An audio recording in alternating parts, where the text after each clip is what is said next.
नमस्ते प्यारी सखियों। मैं आपके लिए बहुत ही प्यारे प्यारे छोटे छोटे भगवान जी से संबंधित कहानियाँ लाऊंगी। इसमें आपको पता चलेगा कि हाँ, भगवान जी किससे किसके कर्मों की कैसी सज़ा देते हैं, कैसे क्या होता है। तो प्लीज़ इसके लिए आप चैनल को सब्सक्राइब करिए, लाइक करिए, कमेंट करिए और प्लीज़ बेल आइकन जरूर दबा दीजिएगा। और एक हाइप ऑप्शन आता है तो आप हाइप ज़रूर कर दिया करिए। इससे हमको थोड़ा सा प्रोत्साहन मिलता है, आगे बढ़ने का मौका मिलता है। वो जो मेरा माँ की बावरी चैनल था उस पर थोड़ा सा प्रॉब्लम आ गई है, तो इसलिए हम इस चैनल पर काम कर रहे हैं। तो आप लोगों के सहयोग की अपेक्षा है। तो धन्यवाद। आप सब सुने, बहुत ही प्यारी कहानी है और इससे जीवन में आगे बढ़ने की प्रेरणा मिलती है। तो पढ़ने की प्रेरणा मिलती है और हमको ये पता चलता है कि हमको क्या करना चाहिए और क्या नहीं करना चाहिए। हम लोग अपने जीवन में बहुत से ऐसे काम करते हैं जो अनजाने में हम लोगों से गलत हो जाता है, परंतु हम उसको समझ नहीं पाते हैं और फिर बाद में उसका ही हमको दंड मिलता है। तो जैसे कोई जानबूझ के कर्म गलत करता है या कोई अनजाने में करे, पर दंड तो उसको मिलना ही रहता है। तो इसी से संबंधित ये कहानी है और ये हम देव भागवत, शिव पुराण ये सब पढ़ते हैं और श्रीमद् भागवत भी है।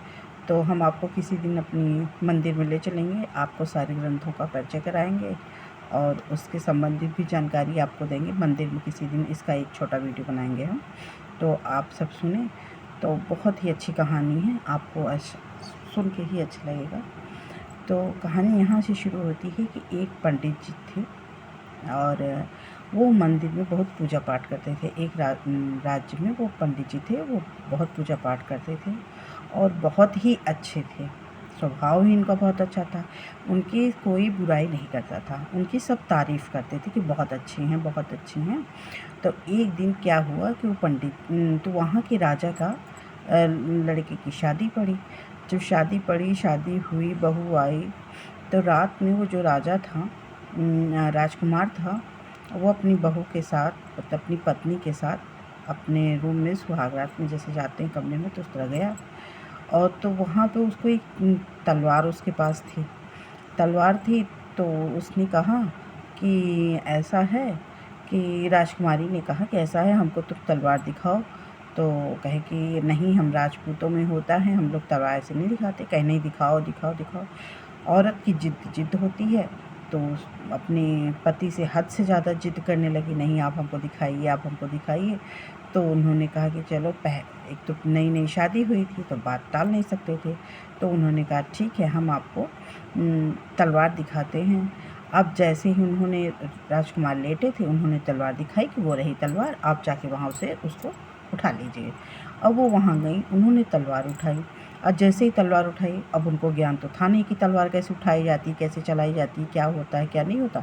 उन्होंने जैसे ही तलवार म्यान से निकाली, म्यान के अंदर तलवार थी, और जैसे उन्होंने म्यान से तलवार निकाली, वैसे ही वो तलवार उनके हाथ से छूटी और वो जो राजकुमार थे उनके गर्दन पर गिर पड़ी।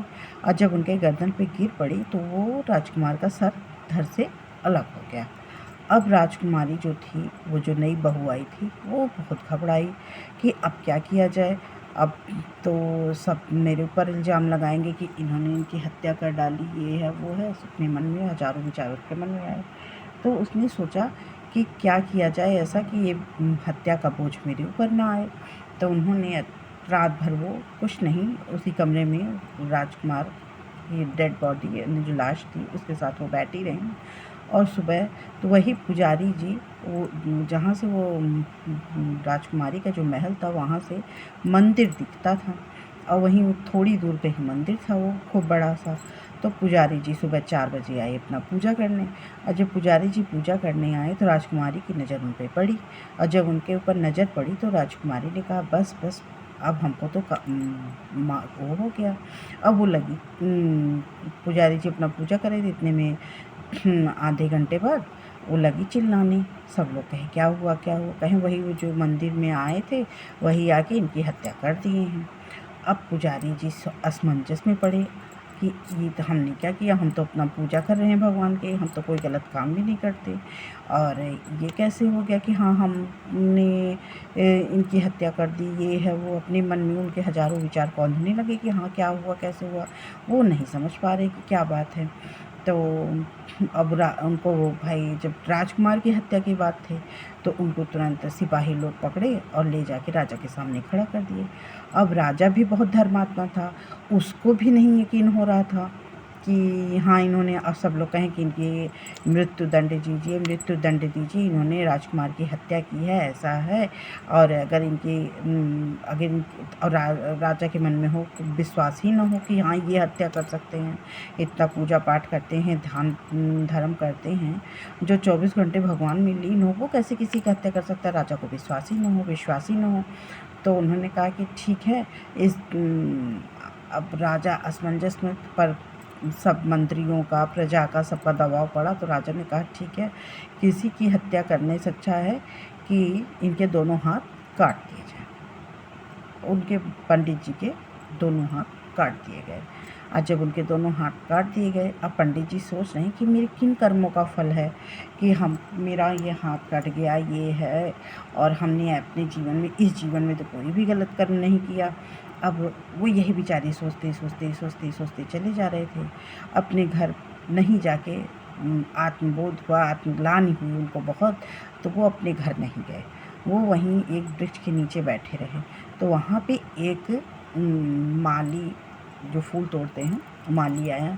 तो उन्होंने देखा तो उसको भी बहुत दुख है। कह रही पंडित जी आप तो सुबह पूजा के लिए फूल लेने गए थे, यहाँ कैसे आ गए आप, क्या हुआ, क्या बात है। तो पंडित जी ने सारी बात बताई कि मेरे किन कर्मों के साथ। कहें अरे पंडित जी आप ऐसी बात करते हैं, यहाँ नगर में एक ज्योतिषी रहते हैं, अब वो इस जन्म का, उस जन्म का, सारे जन्मों का हाल वो जानते हैं। आप उनके पास जाइए और वो आपको बता देंगे कि किस कर्मों की सज़ा आपको मिली। तो पंडित जी कहे ठीक है भाई, हम चले जाते हैं उनके पास, उनसे पूछ लेते हैं हाँ भाई हमने ऐसा कौन सा गलत काम किया, क्या किया कि हमको इतनी बड़ी सज़ा मिली। तो पंडित जी वहाँ से चले। अब जब वहाँ से चले, उन ज्योतिषी महाराज जी के घर पे पहुँचे तो उसके पहले ही उन्होंने दरवाज़ा खटखटाया। और जब दरवाज़ा खटखटाया तो तुरंत उनके सामने उनकी पत्नी निकली। बहुत ही कर्कशा थी, बहुत ही कर्कशा, मतलब वो लड़ाई करने के लिए आतुर।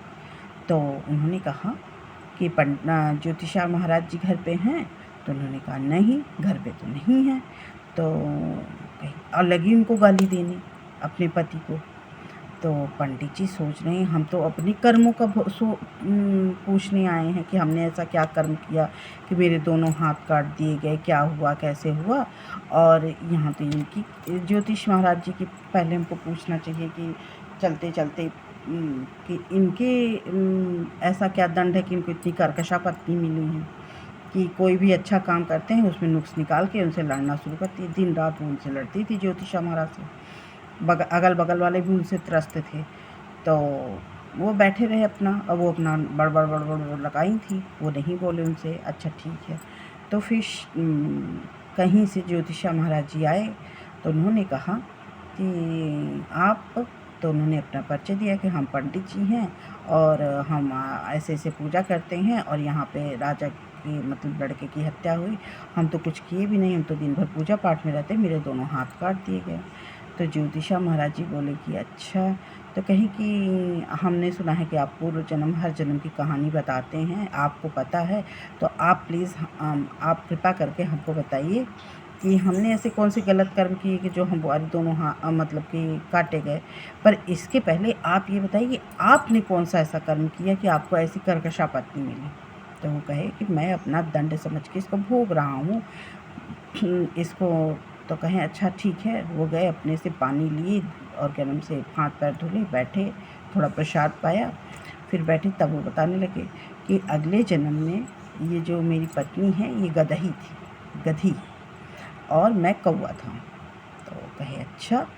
तो कहे कि जब इसके बैक साइड पे, पीठ पे बहुत बड़ा फोड़ा निकला हुआ था, और मैं कौवा था। तो जब मैं घूम के इसके उसी फोड़े को टच करता था, मतलब चोंच से मारता था, तो इसको पीड़ा होती। जब इसको पीड़ा होती थी तो मुझे बहुत आनंद आता था। अब इसकी पीड़ा से मुझको इतना आनंद आने लगा, ये मुझसे छिपती फिरती थी, कभी पेड़ की ओट में चली जाए, कभी कहीं चली जाए, कभी कहीं चली जाए। तो एक दिन ये हमसे इतना त्रस्त हुई, इसको उसके जो फोड़ा था पीठ पे हुआ था उसको हमने इतना चोट मार दिया कि उसको घाव हो गया। तो ये हमसे इतना त्रस्त हुई कि ये तुरंत नदी में चली गई। और कहें इसके दर्द से हमको इतनी आसक्ति हुई कि हम इसको नदी के अंदर चोंच मारने के लिए इसके ऊपर चले गए। ये मुझसे बचने के लिए नदी की गहराई में जाती रही, अंत में डूब गई। और इसकी पीड़ा से आसक्त हुआ मैं इसी के साथ नदी में, इसकी हड्डी में, मतलब जो घाव हुआ था वहाँ पे घाव हो गया था, वहाँ से हड्डी में, तो उसमें मेरी चोंच फंस गई, इसके साथ ही मेरी मृत्यु हो गई। तो उसी का दंड फल है कि ये पत्नी जो है, जो मैंने इसको उस जन्म में पीड़ा दी थी, वही ये जन्म में मुझको पीड़ा देती है। और ये मेरे तीसरे जन्म का फल है कि मैं बहुत बड़ा विद्वान था और मैंने किसी को अपने घर से भगाया था, तो उसके अनुरूप मैं कौवा बना था। जब कौवा बना तो फिर मैं इसके आसक्ति स्वरूप इस जन्म में इसका पति बना हूँ। अब ये जितना बड़बड़ाती है, चिल्लाती है, गाली देती है, जो भी करती है, मैं केवल अपना प्रारब्ध समझ के इसको भोग लेता हूँ, ताकि मुझको ये न अगले जन्म अगर मैं इसका प्रतिरोध करूँगा, इससे बहस करूँगा, तो मुझको वो फिर लौट के वापस आएगा। तो मैं केवल प्रारब्ध समझ के इसको भोग रहा हूँ। तो पंडित जी कहे अच्छा ये बात थी। कि हाँ ये बात थी। कहीं ये बताइए कि फिर हमने ऐसा क्या कर्म किया, हम तो दिन भर पूजा पाठ करते हैं, और हमने ऐसा क्या कर्म किया कि जो मेरे दोनों हाथ कट गए। तो ज्योतिषा महाराज जी बोले कि पंडित जी आप अगले जन्म में पंडित ही थे। कहें काशी के बहुत बड़े विद्वान ब्राह्मण थे। तो कहें ब्राह्मण थे और आप अपना मंत्र जाप कर रहे थे। कहें हाँ। तो कहें उधर तो एक गाय दौड़ती हुई एक गली से निकली और आपके सामने से गई और दूसरी गली में घुस गई। तो कहें पीछे से एक व्यक्ति दौड़ता हुआ आया। तो कहें कि दौड़ता हुआ आया और उसने आपसे पूछा गाय कहाँ गई। तो आप माला कर रहे थे, तो आपने कहा गाय इधर गई, अपनी उंगली का इशारा किया। आपको ये नहीं पता था कि वो गाय अपनी जान बचाने के लिए भागी थी, ठीक। और आपको ये नहीं पता था कि वो जो गाय के पीछे आ रहा है, आपसे पूछ रहा है, वो कसाई है। तो आपने उधर की तरफ इशारा किया कि इधर गाय गई। तो कसाई उधर उसके पीछे गया। तो वो जो आपने उंगली दिखाई थी कि गाय इधर गई, उसकी वजह से आपके ये दोनों हाथ काटे गए। कहें वो गाय कौन थी। कहें वो गाय वही औरत है, राजकुमारी है, जो उसकी कहें कसाई कौन था। कहें कसाई वही राजकुमार है। कहें जैसे उस जन्म में उसने उसके कर्म से गाय को काटा था, वैसे ही इसी जन्म में अचानक से उसके हाथों द्वारा, मतलब गाय के द्वारा, गाय राजकुमारी थी और कसाई राजकुमार था, और पंडित जी ने इशारा किया था। तो कहे उसी के फलस्वरूप आपका हाथ ये काटा गया। तो इससे हमको ये शिक्षा मिलती है कि हम इस जन्म में जो भी कष्ट दुख भोगते हैं, जो भी कुछ करते हैं, ये हमारे प्रारब्ध का फल होता है कि हम अगले जन्म में क्या थे क्या नहीं थे, उसकी वजह से हमें ये सब मिलता है। अब वीडियो ज़्यादा लंबा हो रहा है, तो हम यहीं पे इसका अंत करते हैं। तो आप लोग समझ गए होंगे कि हाँ, प्रारब्ध का फल भी हमको मिलता है। धन्यवाद आप सबका। अगली कहानी में आपसे फिर मुलाकात होगी। प्लीज़ चैनल को सब्सक्राइब करिए, लाइक करिए, कमेंट करिए। जय माता दी।